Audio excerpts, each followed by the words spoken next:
The moment that bark tore out of my chest, not playful, not ironic, not even fully conscious, the entire atmosphere of the field shifted, like reality itself had flinched, because something primal had been unleashed that no one present had prepared for.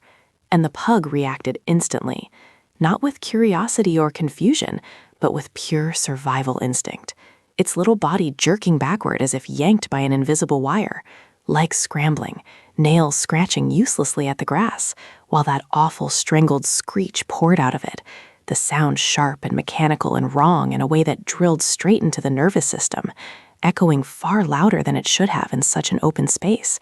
And in that exact second, the woman finally understood that this wasn't a conversation anymore. This wasn't a misunderstanding or a moral high ground or a chance to lecture someone she'd already decided was beneath her. This was consequence, and her scream came a half-second too late, a raw, panicked sound that cracked immediately as she lunged forward with both arms outstretched, fingers grasping at empty air where control used to be. Because panic destroys coordination, and fear makes people sloppy, her steps uneven, her breath hitching, her balance already betraying her.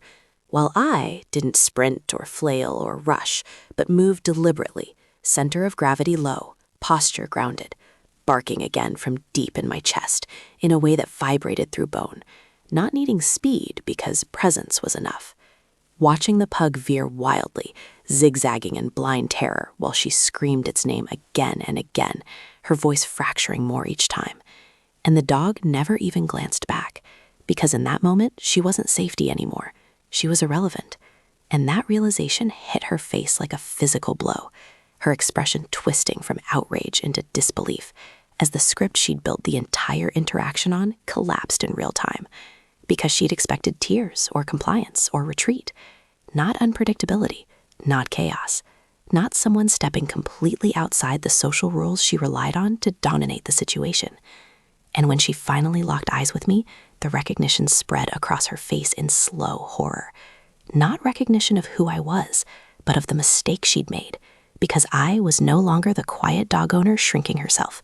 I was something she couldn't categorize or control, and panic made her stupid, made her misjudge distance and timing as she tried to intercept her dog, cutting at an angle too late, the pug juking hard to the left straight toward her legs, her foot clipping its path, her knee buckling, her arms windmilling uselessly as gravity finally collected its debt, and time stretched in that strange elastic way where every detail burned itself into memory, the widening of her eyes, the sharp intake of breath, the silent scream forming before sound arrived, her feet sliding out from under her as her back arched and she went down hard, not gracefully or controlled, but with a heavy, hollow thump that echoed across the field, the sound of someone unprepared to fall, the air exploding out of her lungs in a strangled gasp, while her limbs flailed wildly, jacket riding up awkwardly, hair splayed in every direction, rolling slightly and then back again like a turtle flipped onto its shell,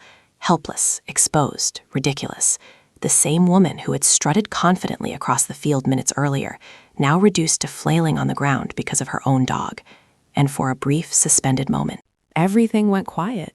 No barking, no screaming, just her ragged, wheezing breaths and the faint jingle of the pug's collar as it skidded to a confused stop. And in that silence, something inside me settled. Not joy or rage, but resolution, the pressure valve finally releasing, before she started screaming again, louder now, shriller, fumbling for her phone with shaking hands as she hurled hollow threats about calling the police and screaming accusations of insanity and assault, her voice layered with humiliation that burned hotter than fear. And I stopped chasing, stood upright, straightened my back, and the shift was immediate, because she flinched, actually flinched, uncertain of what I might do next. But I didn't advance or speak or gesture. I just looked at her, and that look carried the weight of everything she'd dismissed. And slowly, painfully, the realization dawned on her that no one was coming, no audience, no witnesses to perform for, no authority to appeal to in this empty field. Just her on the ground screaming into space, and me, already done. And when I turned away, I did it slowly, deliberately, each step away heavier with meaning, while behind me her insults dissolved into desperation. Words flung uselessly into the open air, and the closer I got to my car, the more my body re-entered itself, adrenaline buzzing and crackling, but my hands steady, unlocking the door, opening it to my dogs popping up instantly with wagging tails and bright eyes. No barking, no panic, just trust, pure and uncomplicated. Sliding into the driver's seat as her final cracked scream about police cut through the air once more before the door closed and sealed it away, the engine humming calmly, indifferent, as I pulled away without looking back, the field shrinking in the rearview mirror until it was nothing, until she was nothing. And 10 minutes later, my dogs were happily attacking pup cups like they'd won something, whipped cream smeared on their noses, tails wagging violently. And I laughed, a short, breathless sound that escaped when years of swallowed restraint finally let go, realizing I didn't feel guilty or scared or angry anymore, just light, because for once I hadn't shrunk or apologized for existing, and whatever story she told later would be missing the truth. But I knew it. My dogs knew it. And that night they slept peacefully curled against me, safe. And for the first time in a long time, so did I.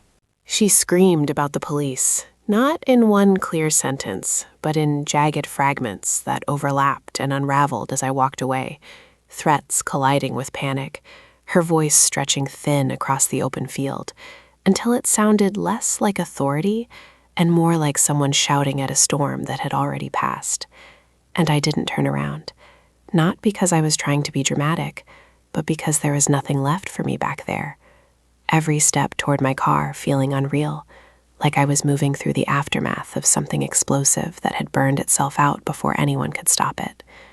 My ears ringing faintly from adrenaline, my body buzzing with a strange electrical hum that hadn't decided yet whether it was allowed to calm down. And when I reached the car and unlocked it, the sound was grounding in a way I hadn't expected, solid and ordinary and reassuring. My dogs' heads popping up immediately in the back seat with bright eyes and wagging tails. No fear, no confusion, just pure, uncomplicated trust that made my chest ache. And when I slid into the driver's seat and closed the door, the world outside muted instantly, her voice reduced to a distant noise that no longer carried weight, like the door had sealed a chapter shut, the engine starting with a soft hum as if nothing unusual had happened at all.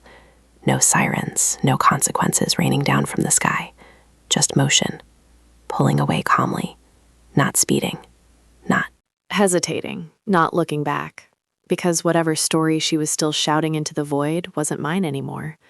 The field shrinking in the rearview mirror until it was nothing, until she was nothing, my heart finally slowing as the tightness in my chest loosened in cautious increments.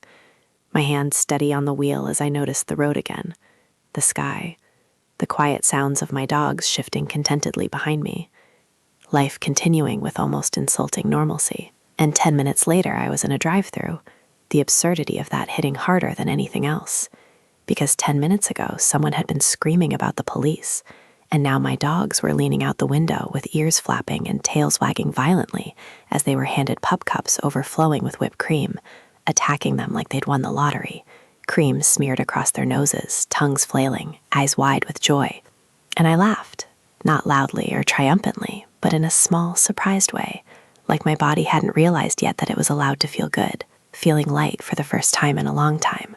Not euphoric or victorious, but unburdened. And later, when the adrenaline finally drained and the quiet settled in, that's when the questions crept up, whether it was mature, which it wasn't, because there's no version of this story where I pretend it was enlightened or polished. It was impulsive and messy and born from exhaustion, whether it was dangerous, which it really wasn't because no one was touched and no lines were crossed that hadn't already been shoved aside by her first, the danger she claimed to fear existing only in her assumptions and stereotypes, and whether it was deserved, which is the part people argue about, but my answer hasn't changed, because this was never about barking at a dog or embarrassing a stranger. It was about being judged guilty before doing anything wrong, about being told again and again that you and what you love are inherently suspect, that your presence is a problem that needs to be managed or removed, about boundaries that were set and ignored deliberately, about responsibility being weaponized against the very person exercising it, And sometimes polite resistance fails. Retreat gets mocked, and the only language some people understand is the chaos they create being reflected back at them louder than they expected. She spoke fear and intimidation and provocation, and for once the echo didn't come back soft. And no, I don't recommend handling conflict this way, and no, I don't plan to ever do it again. But what I don't regret is that for once I didn't shrink. I didn't apologize for taking up space. I didn't sacrifice my dog's joy or my own dignity to make someone else comfortable at my expense. That woman went home angry and probably told the story with herself as the. If this story scratched an itch in your soul, that deep, quiet itch that only gets touched when justice finally feels personal, hit like, subscribe, and tell us in the comments what's the most satisfying revenge you've ever witnessed. Because let's be real, we all carry at least one story where someone pushed too far and karma showed up without being invited. And this channel exists for exactly that feeling. The moment where your shoulders drop, your jaw unclenches, and you think, yeah, that's what should have happened. And if you're someone who's ever swallowed your anger to keep the peace, ever walked away shaking because speaking up felt too risky, ever been labeled the problem just for existing a little too loudly, a little too visibly, or a little too unapologetically, then you're in the right place. Because taking revenge hour isn't about glorifying cruelty. It's about spotlighting those rare moments when power flips, when bullies trip over their own entitlement, when people who weaponize fear and judgment get a taste of their own medicine. Sometimes poetic, sometimes messy, sometimes hilarious, but always earned. And when you subscribe, you're not just signing up for stories, you're joining a space where we unpack the psychology of payback, the slow burn of resentment, the split-second decisions that change how someone sees themselves forever.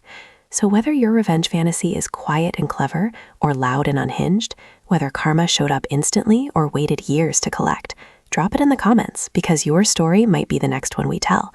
The next one that makes thousands of people lean back in their chairs and whisper, finally.